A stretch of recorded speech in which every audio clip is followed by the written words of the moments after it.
Good morning and welcome for today's story. It's called Joe Benton's Coals of Fire. It was a lovely morning. The sun was shining brightly and the air was fragrant with violets and lilacs when Joe Benton sprang out the back door, shouting for joy over the anticipated pleasures of the holiday. I'll have time to run to the brook before breakfast and see if my boat is all right, he said to himself. We boys are to meet and launch her at 9 o'clock, and the captain ought to be up on time.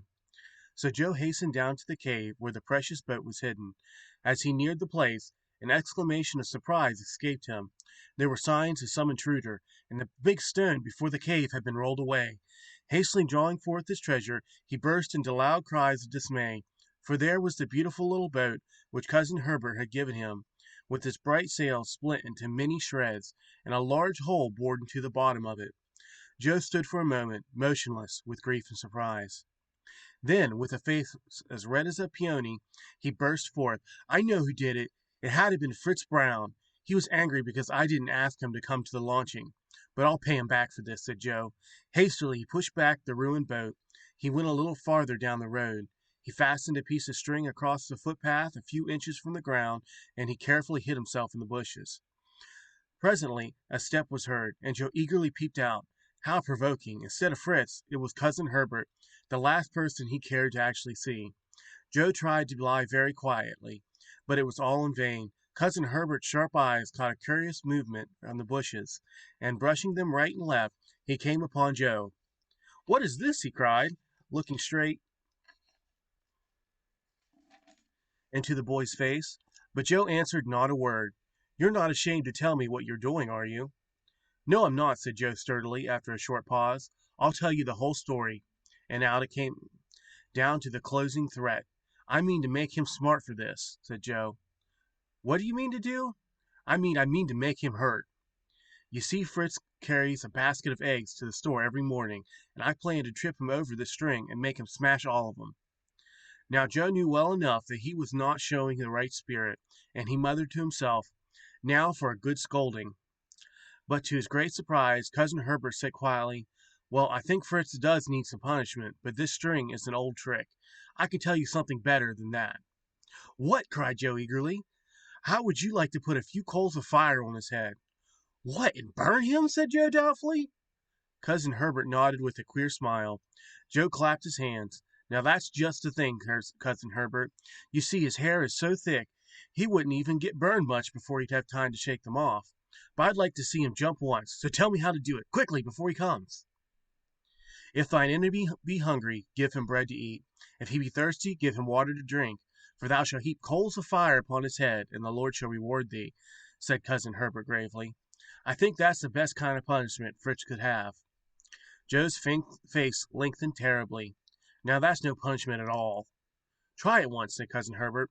Treat Fritz kindly, and I'm certain that he will feel so ashamed and unhappy he would far rather you had just given him a severe beating instead.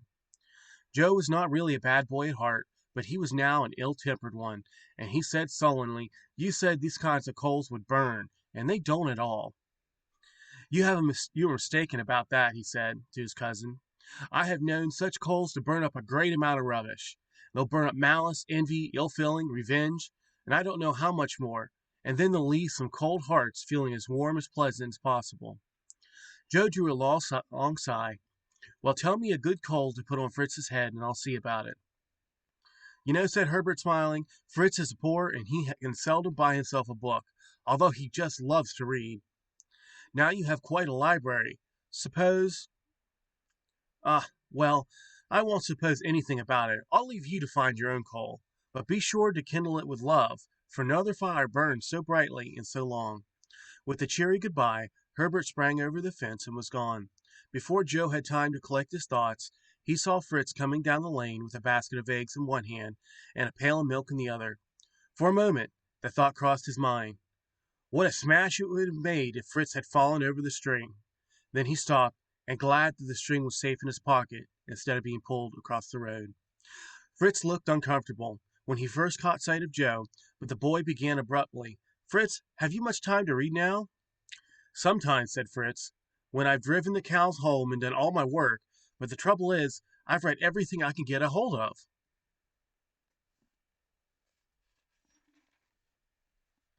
How would you like to take my new book of travels? Fritz's eyes danced. Say, would you let me? I'd be very careful with it, I promise. Yes, answered Joe, and perhaps I have some others you'd like to read. And then he added shyly, Fritz, I would like to ask you to come and help sail my boat today, but someone torn up my sails and put a hole in the bottom of it. Who do you think did it?